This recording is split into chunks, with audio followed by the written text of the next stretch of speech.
Today, we will be talking about empirical antimicrobial therapy.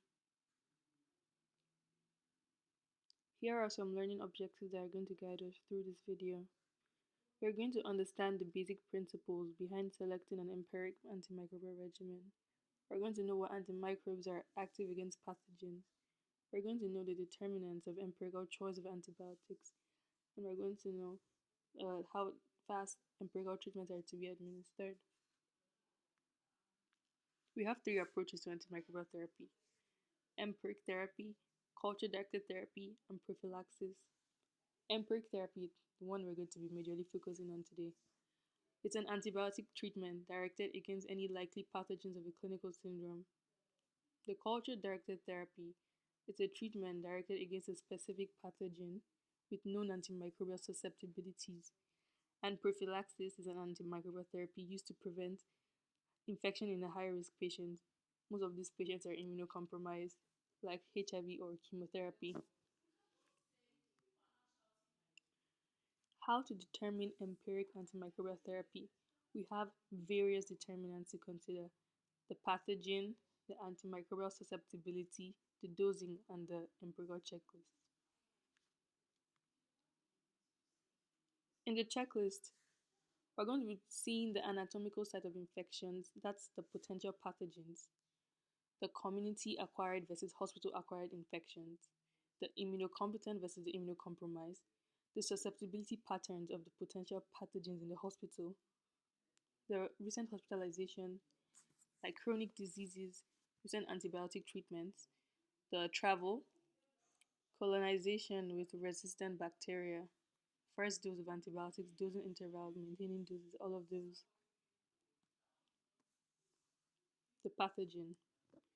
So, community acquired infections in immunocompetent patients. We all know that they are caused by few microorganisms and they obviously attach to their sites of infection. For the respiratory tract infections,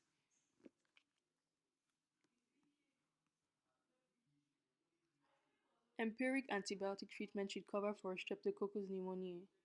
For skin and soft tissues, empirical treatment should aim to Staphylococcus aureus and Streptococcus pyogenes. In the urinary tract, Escherichia. So we have anatomical diagnosis. Age may change the spectrum of pathogens in some organisms, like how in bacterial meningitis, it plays a greater role in patients above 50 years. And the medical history, which should include information on travel, contact with resistant microorganisms, contact to animals, contact with healthcare or long-term facilities, previous antibiotic treatments, and chronic diseases.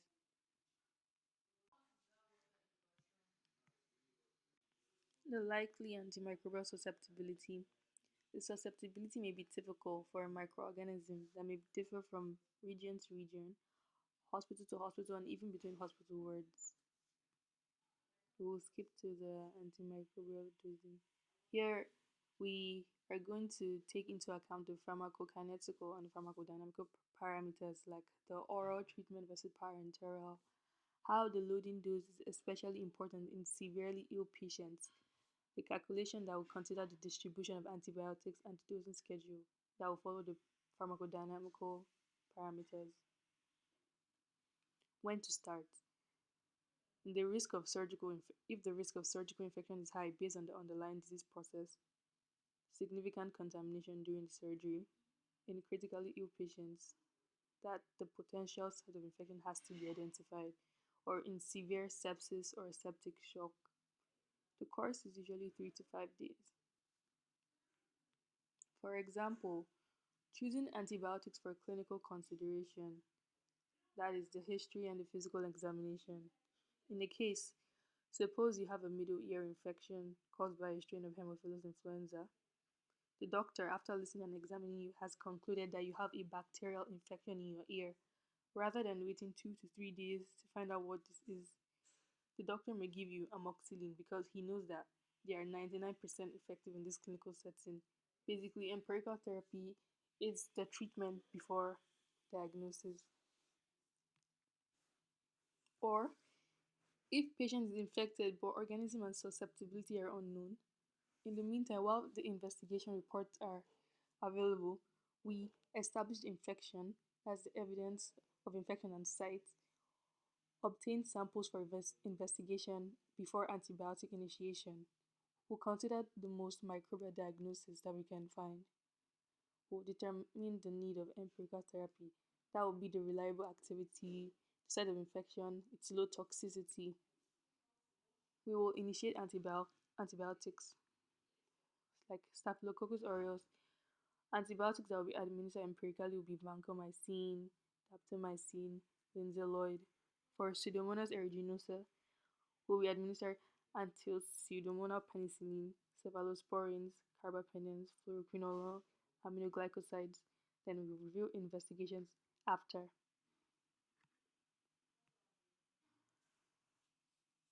We have few syndromes here, and the interval of administration in which the empirical antibiotic treatment should be administered. For acute bacterial meningitis, in which the treatment should be administered in less than 3 to 6 hours. For community acquired pneumonia, it should be immediately after diagnosis, and for septic shock or severe sepsis will be less than an hour.